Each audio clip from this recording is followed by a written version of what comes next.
Hello everyone, Charles Watts here, the Arsenal correspondent at Goal, joining you on what is a very snowy Monday morning, but it's a Monday morning after a very comfortable Arsenal win. We've not been able to say that too many times this season. Arsenal winning 3-0 at Sheffield United last night. Apologise if I look a little bit tired, but I got back about 1 in the morning from Sheffield. Long journey back, but at least made up for me missing the final day of the Masters by Arsenal winning. So it would have been a long old journey if we'd lost. But good performance from Arsenal, some really good goals as well, some really good performances. So we'll talk about all of those during this video.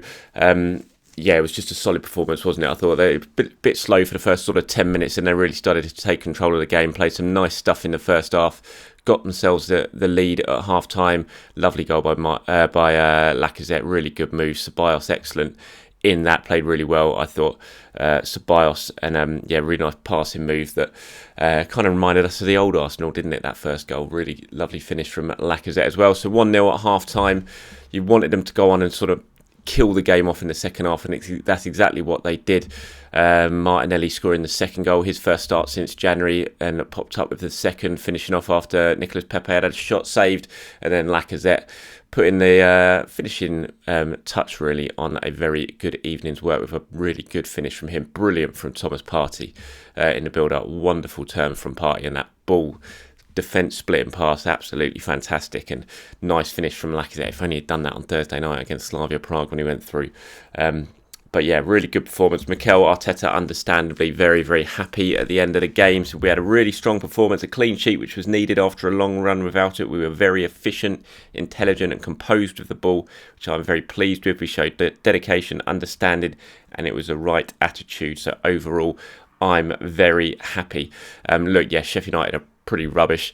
They're going down miserably this season. So Arsenal are going to have a lot more tougher challenges to come. They'll certainly have a tougher challenge to come on Thursday night, but it was a really good way to warm up for that crucial second leg against Slavia Prague on Thursday night. Some much needed confidence boost, scoring some goals, clean sheet, and that will do the Arsenal players a world of good ahead of that game against Slavia Prague on Thursday night. And certainly some tough decisions for Mikel Arteta to make now when it comes to his team selection.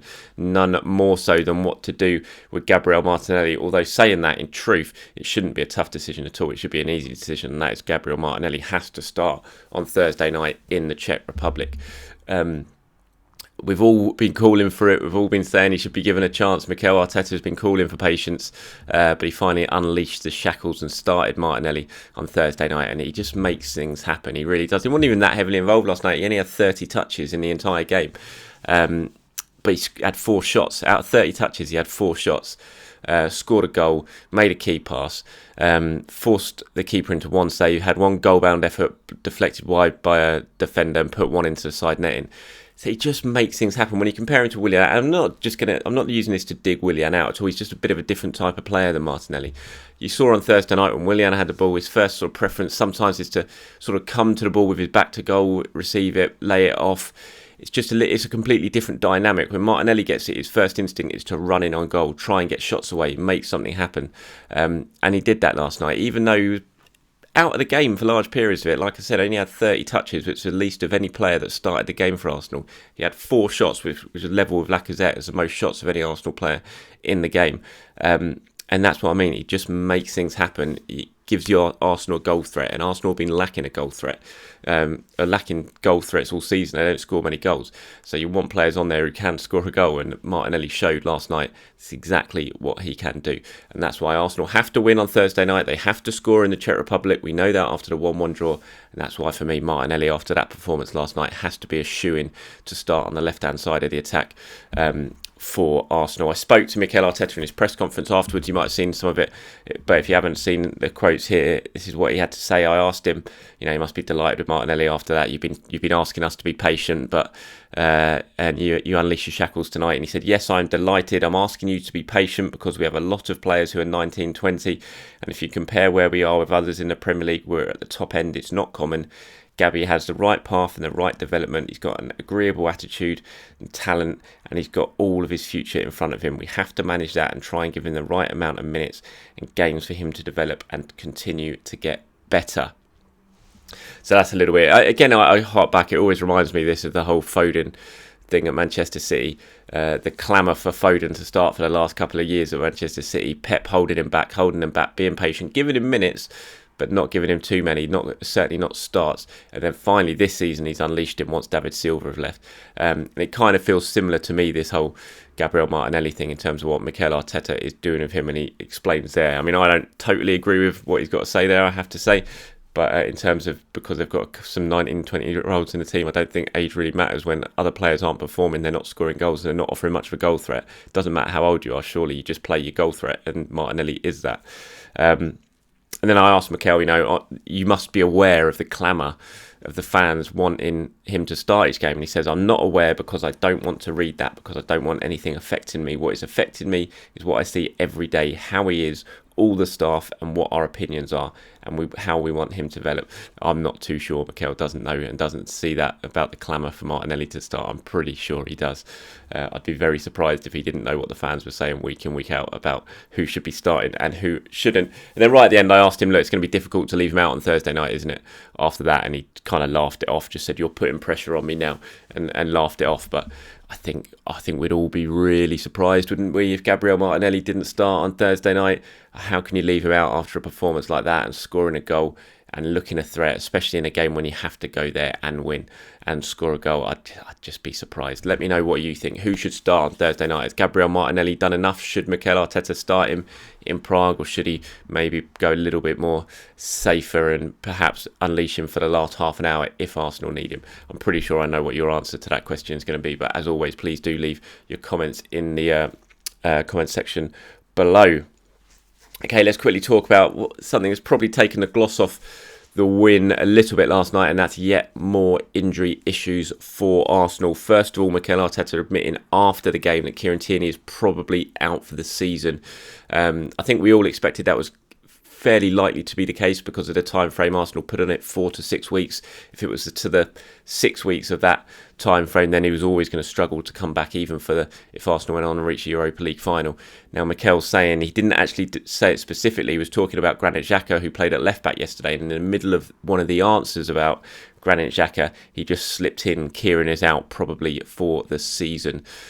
So that is obviously very, very bad news. The fact Arsenal had to play Granit Xhaka at left back yesterday says it all. They just don't have any natural options for Granit Xhaka. Cedric obviously played there against Slavia Prague, didn't have the best of nights, made the mistake which led to the equaliser.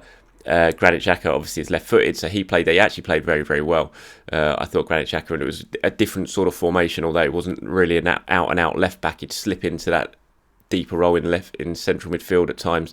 But Arsenal weren't under too much pressure. They're going to come up against a lot better teams than Sheffield United, who are going to offer a lot more of an attacking threat down Arsenal's left-hand side. And so Granit Xhaka, if that is something that he's thinking about doing for the long term, Mikel Arteta, until the end of the season, and Xhaka is certainly going to come up against a lot more difficult challenges as the season progresses. I'm not sure about it. For me, I think he still plays Cedric there just because, like I said, Xhaka's not a left-back. You're playing someone who's not a left-back at left-back, and you're also taking him out of central midfield, and we all know Xhaka, for all his faults, and he's got a few of them, is still very key to Arsenal in central midfield. So for me, I'm not sure that's something he should be really looking at doing long term, but it worked last night. Him and Chambers on the either side played very well in the defence. It kept a clean sheet for the first time since the 0-0 draw with Manchester United at the end of January. So disappointing news about Kieran Tierney, and we're a little bit worried about Bukayo Saka as well. Bukayo, obviously we saw him limp off in the second half. Had a thigh problem. He was holding that thigh. Didn't look too bad after the game. There wasn't any real signs of pain or limping when he got on the team coach afterwards, but we'll have to wait and see with that. We know Saka's been struggling a little bit with injury in the last couple of weeks. Mikel said after the game, I don't know, he had to come off, he had discomfort in his thigh, and it's the last thing we need because we're missing some big players at the moment and we don't want to lose another one. Hopefully it's not that serious. I think all Arsenal fans are sitting there fingers crossed at the moment, because although I think Saka has looked a little bit tired recently, he's still a very, very important side to this Arsenal team, and when you think there are other players who are injured at the moment and who are doubts certainly for Thursday night, you don't want to pick up any more injuries, certainly to your key players, and you can see that Mikel is a little bit worried about that. And fingers crossed that Bukayo will be all right. We are speaking to Mikel on Wednesday. That's the next time we sit down with him in a press conference ahead of that game on Thursday night. So we should get the very latest when it comes to team news then from him and from Arsenal if they put out one of their updates. One player who does look like he should be all right for Thursday night is Pierre-Emerick Aubameyang. Obviously, he was left out yesterday because he was ill, didn't travel. Strange stat that Lacazette's last 6 goals for Arsenal, he scored 15 now this season for Arsenal in all competitions, Lacazette, but the last 6 of them have come when Pierre-Emerick Aubameyang has not been involved. And when you think of that sort of partnership that they had, or have, the friendship that they have, it's a little bit of a surprise that Laka seems to be flourishing a little bit when Aubameyang is not in the side. He played very, very well, Lacazette, last night. He's now got 50 Premier League goals for Arsenal. I think he was the 6th Frenchman in Premier League history to hit that mark, so congratulations to Laka. I think he's averaging at about a goal every 2.5 games in the Premier League since he's joined Arsenal, which isn't the worst of strike rates. Perhaps not as prolific as we thought he was going to be when he arrived from Lyon, but still he's put in a decent enough shift for Arsenal. He played very well last night, took his goals really well, linked up really well, and it was a good response from Laka because he came in for a bit of criticism after the game against Slavia Prague. But in terms of Aubameyang and whether he will be fit on Thursday night, Mikel said, I hope so, yes. He was unwell yesterday, which was Saturday, so he could not train. He could not be available tonight, but hopefully in the next day or two he'll be feeling better and he'll be available to get picked. Now, Aubameyang posted on social media just before kickoff on last night, pretty much similar to what Mikel said there. He was really disappointed that he couldn't travel, that he's not been feeling well, but he's hoping to be available for the Slavia Prague game. You know, if it's just a stomach issue or something like that, it would be no surprise to see the skipper back involved. Whether he'll start, that's another question, given how Arsenal played again without him last night, with Lacazette leading the line and the goals that we saw from Martinelli out wide, and the fluency, the way Arsenal played as well. Nicolas Pepe playing it very well, I thought, although his touch was a little bit off at times, he was still always a threat. He set up the second goal for Martinelli, so whether Aubameyang comes straight back in the side, I'm not so sure. But it would certainly, when you need a goal, when you need a win, I think you'd rather have Aubameyang there and in the squad than not have him at all. Just quickly on the team news then, after Aubameyang and Saka, here's what Mikel had to say about Thursday night. He said, who will be available on Thursday night? He said, I don't know the extent of Bukayo's injury. Obviously, I think for certain David Luiz will be out, Kieran will be out, and then with Martin and Emil, we don't know yet. Bukayo, will see how it develops in the next couple of days. So fingers crossed for Martin and Emil Smith-Rowe. They haven't been ruled out yet, and Arsenal will see how they progress over the next couple of days at London Colney. Hopefully at least one of them's fit, because it gives you a proper number 10 option. Bukayo played as a number 10 yesterday. Thought he did well, Saka, in that position, but he's obviously not a natural number 10. And when you got Smith-Rowe and Odegaard, you'd hope that at least one of them could be fit to provide that real sort of central link-up between the midfield and the attack. Although I thought Ceballos played very well. He looked a little bit more advanced yesterday, and was in and around Saka a lot, and I think that helped with Arsenal. It just had extra bodies in and around the box, and I think that's why they looked quite a big threat when they did go forward. Right, quickly before I go, let me quickly rattle through my player ratings for last night. As I didn't get time to do them, I thought Bernd Leno looked... It's all right. I just think he looks a bit nervy at the moment, Bernd Leno. When he has to make a save, he's not handling the ball too cleanly. He's fumbling a little bit. There was a couple yesterday again when I wasn't quite sure about Bernd Leno, but he didn't, he kept a clean sheet. That would do him the world of good. I'll give Leno a 6. I thought Mari and Holding both played very well.